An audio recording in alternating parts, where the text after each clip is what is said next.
بسم اللہ الرحمن الرحیم۔ بارکت ٹی وی کے ناظرین السلام علیکم۔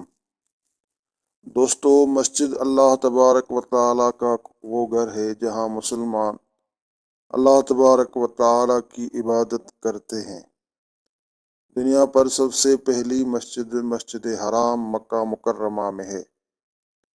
کیا آپ کو پتہ ہے کہ انڈیا میں ایک ایسی بھی مسجد ہے جو پوری 1 صدی یعنی 100 سال میں مکمل ہوئی تھی؟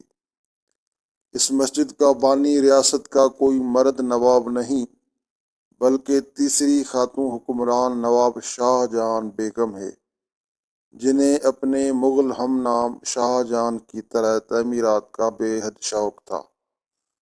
بھوپال کی تاج المساجد، دہلی کی مسجد جہاں نما جو عرف عام میں جامع مسجد دہلی کہلاتی ہے، سے لگ بھگ 28% بڑی ہے۔ اس 3 منزلہ مسجد کا اندرونی و بیرونی احاطہ اس قدر وسیع و عریض ہے کہ ایک وقت میں 2.25 لاکھ افراد باجماعت نماز پڑھ سکتے ہیں۔ بعض کتابوں میں تو اسے بر صغیر کی پرانی مساجد میں سب سے بڑی اور دنیا کی تیسری بڑی مسجد لکھا گیا ہے۔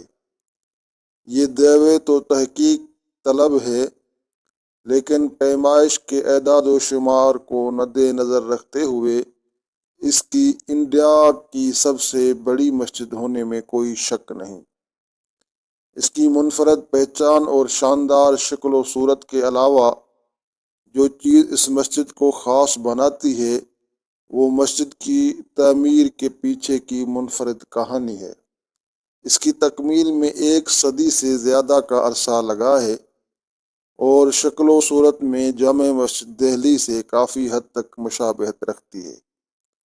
نواب شاہ جہاں بیگم نے 16 اکتوبر 1887 کو تاج المساجد کی تعمیر شروع کروائی تھی، لیکن یہ مسجد ابھی نصف ہی بن پائی تھی کہ 1901 میں نواب موصوفہ کا انتقال ہو گیا۔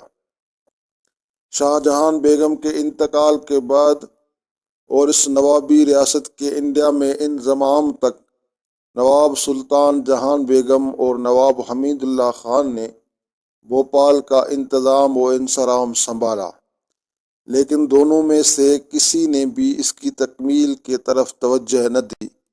کم و بیش 70 سال بعد 1971 میں ایک مقامی عالم دین مولانا محمد عمران خان ازہری نے مسجد کی تکمیل کی تحریک شروع کی۔